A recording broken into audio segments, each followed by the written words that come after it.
Doutor Inácio e a sua obra.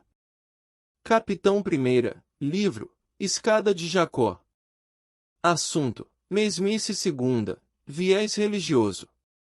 Aos seguidores de plantão do Doutor Inácio, meu salve. Esse comentário é um testemunho que faço quanto à mesmice que os homens acomodaram e não desejam sair tão cedo. Viés religioso. O quanto tem de veneno nessas duas palavras quando se trata de espiritualidade e não de religiões. Confesso a vocês que fiquei de certo modo perplexo numa situação que me deixou, deveras, intrigado. Participava de um programa no YouTube onde o assunto era uma determinada doença que acometia tanto crianças quanto adultos.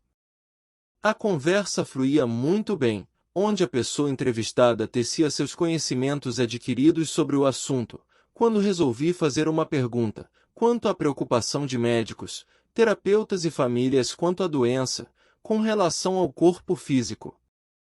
Perguntei-lhe, então, se essa preocupação apenas ficaria do lado orgânico, não tendo a mesma atenção para o lado espiritual. Aí me espantei com os comentários.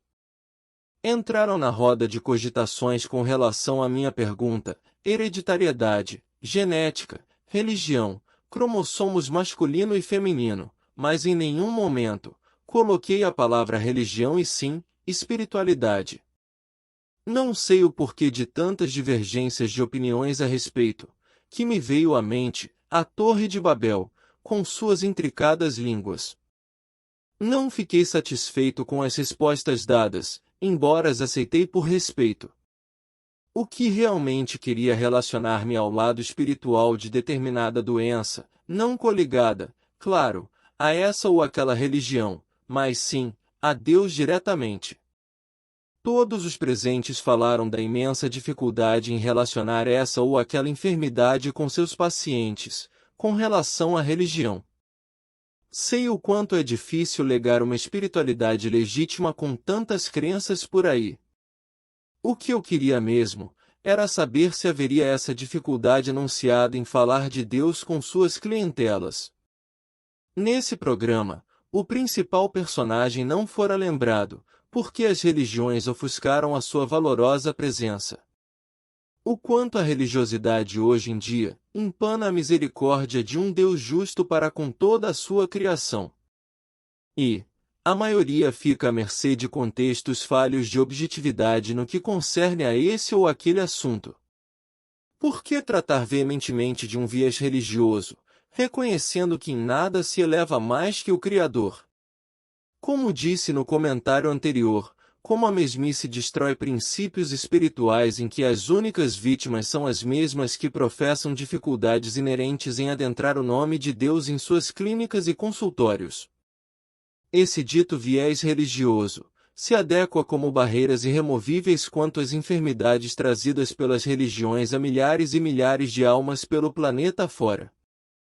A que ponto chegou a humanidade, não é mesmo? O que as religiões estão fazendo com as pessoas e ninguém se encontra à altura de questionar se é válida a fé, tendo como intermediárias as religiões de homens. Se todos seguissem o guia maior que já pisou nesse planeta, Jesus Cristo, com os seus abalizados ensinamentos, com toda certeza, não chegaríamos a tantas barbáries e tragédias em que se englobam não somente as religiões, mas interferem diretamente nas famílias e nas sociedades como num todo. É vergonhoso demais para uma raça em que usa sua razão e a sua fé para quê mesmo? Onde elas se enquadram na espiritualidade de cada um? Por que esse aprisionamento da cristandade, sabendo que tanto a razão, a fé e a própria espiritualidade estarem vinculadas a religiões que em nada oferece de bom aos seus fiéis, apenas uma mesmice doentia que além de se tornar crônica é bastante contagiosa? É tanto tal verdade que o mundo está aí e não deixará com que eu minta. Quanto mais se reza, mais a violência em todos os sentidos, graça a milhares de pessoas. O porquê disso tudo? Será que Deus está insensível a tantos sofrimentos? Ou será que a lei de ação e reação impera nas situações em que o homem procura com os próprios pés? Até onde iremos com essa bancarrota religiosa? Será que tem que acontecer desastres maiores do que pandemias, para mostrar o caminho certo a que a humanidade em si, hoje, está perdida nesse emaranhado de interesses pessoais em que a indiferença e a incredulidade a Deus é gritante?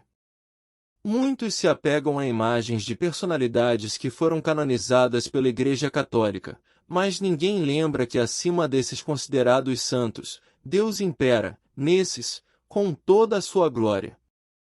O que dizer desse mandamento? Amarás teu Deus de todo o seu coração e alma acima de tudo e todos. E, consequentemente a essa rebeldia, haja um choro e rende de dentes. Necessário? Sim, infelizmente. Tem pessoas que para despertarem desse alucinógeno religioso têm que passar por situações críticas de vivência, convivência e sobrevivência. Resultaria converter a humanidade prendendo-a a religiões de homens, sabendo que a sua salvação está na prática da caridade, assim, tornando seus lares no templo legítimo a que deve ser idolatrado e espiritualizado? Se as religiões tivessem o controle da situação ante a violência crescente no mundo, estaríamos vivendo num paraíso. Mas o que vemos por aí é representantes mamando nas tetas de seus fiéis a ponto de ficarem mais ricos e eles na pobreza quase extrema. E pergunto, onde Deus fica nisso tudo? Não fica, porque não é lembrado como deveria, quando não, acreditam, muitos, na sua inexistência. E tomem-lhe chicotadas da própria língua através de sofrimentos acerbos. Comigo, meu caro leitor amigo?